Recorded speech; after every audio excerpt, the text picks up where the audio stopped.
Diyos kong mahal, ang puso ko at buhay man sa iyo'y ibibigay. Tungkulin kong nagampanan na lagi kang paglingkuran. Ang waya mo'y babantayan, Pilipinas kong mahal.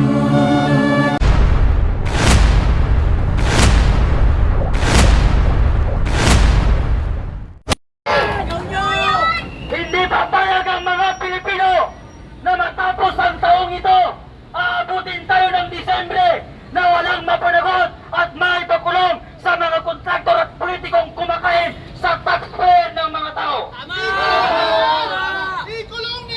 Mr. President Bongbong Marcos, ang sambayanang Pilipino ay walang tiwala sa investigasyong nagaganap ngayon.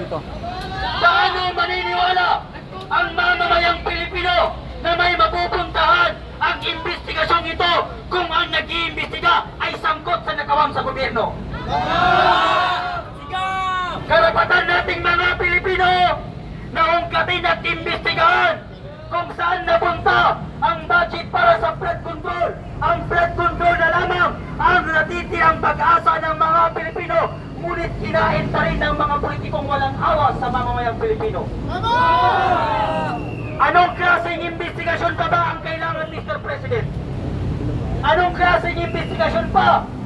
Sinabi na po ni Diskaya, sinabi na po ni Congressman Tongbi na sangkot si Martin Romualdez at si Saldico sa pagnanakaw sa Kabanang Bayan.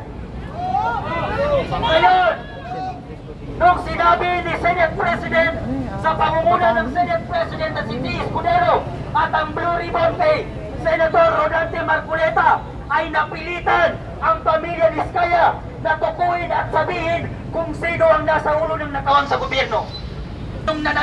Walang Pilipinong naniniwala sa mga investigasyon ginagawa ninyo.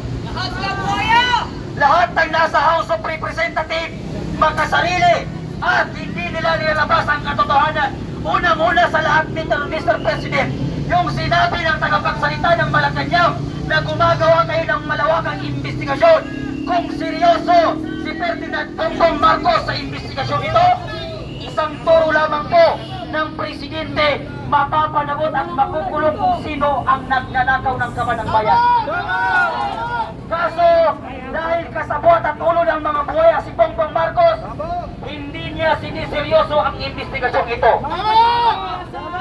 Ngayon, ang unang-unang dapat investigasahan ay si Martin Romualdez. Dapat ang umiimbestiga, mag-imbestiga kay Martin Romualdez at si Saldico ay hindi ang House of Representatives.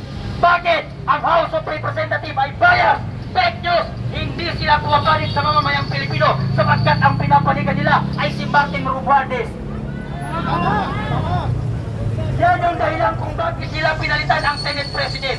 Kasi natumbok ni Diskaya at si Congressman Toby na sangkot si Saldico. Ngayon, pinalitan nila ang Senate President. Bakit?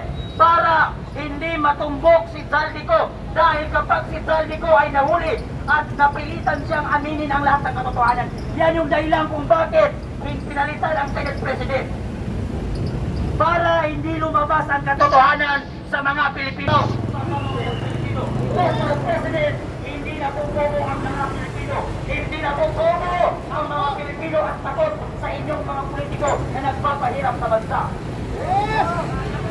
Ang mga politikong yan ang nagpapahirap sa bansa.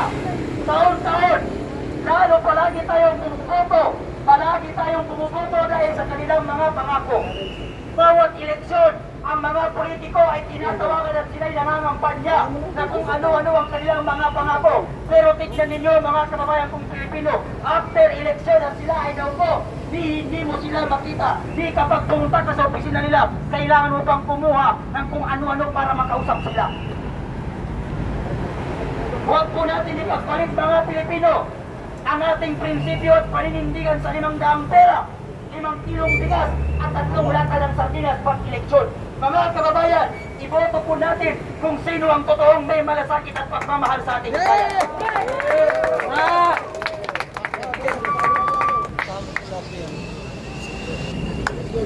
Lilipat tayo doon sa kabila mga kapatid. Doon. Pwede yan. Pwede yan. Tara na.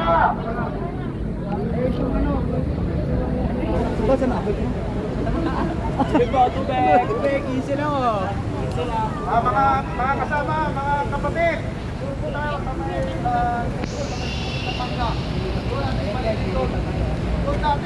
Ayan, mega lang shout out po sa lahat. Ito po yung continuation po ng ating Gusto magsalita, nagawang magsalita. rally kagabi. Magandang dyan. Tayo po ay lilipat po dun sa likuran po ng Edge Shrine.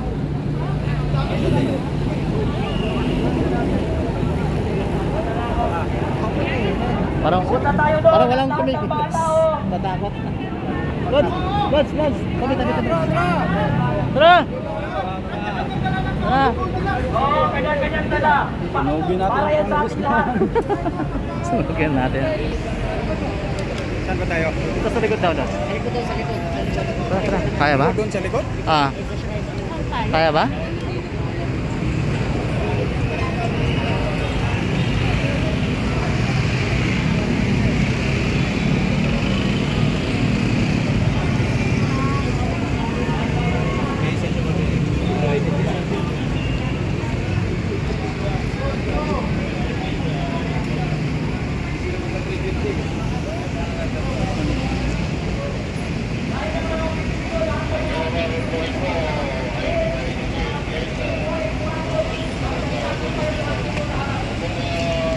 Ay, Lods!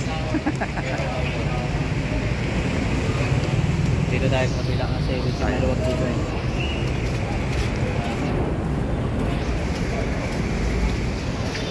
So ayun na mga kababayan, lilipat po tayo ng lugar.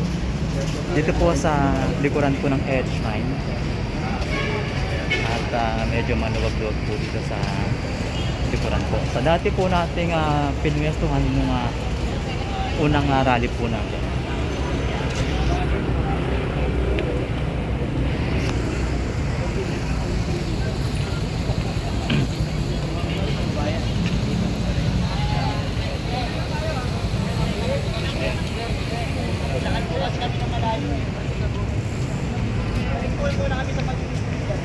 Marami na pala tao dito sa bayan. Ayan.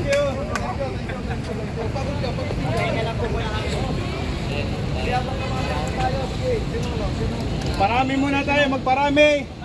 Bago tayo sumugod. Bilang mo. Walang pisto, sir. Doon, sir. Walang pisto. Maayos, sir. Mga traso sa traffic doon.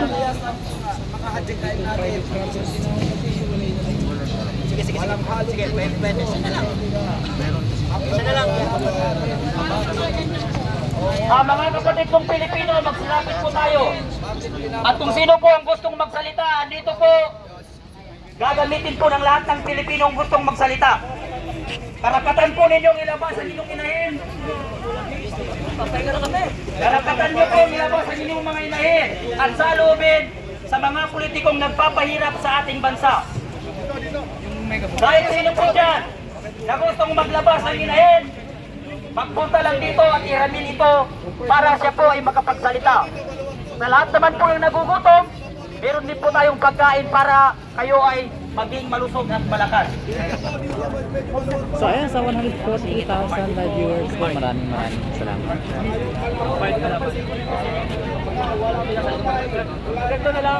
Okay, magandang hapon.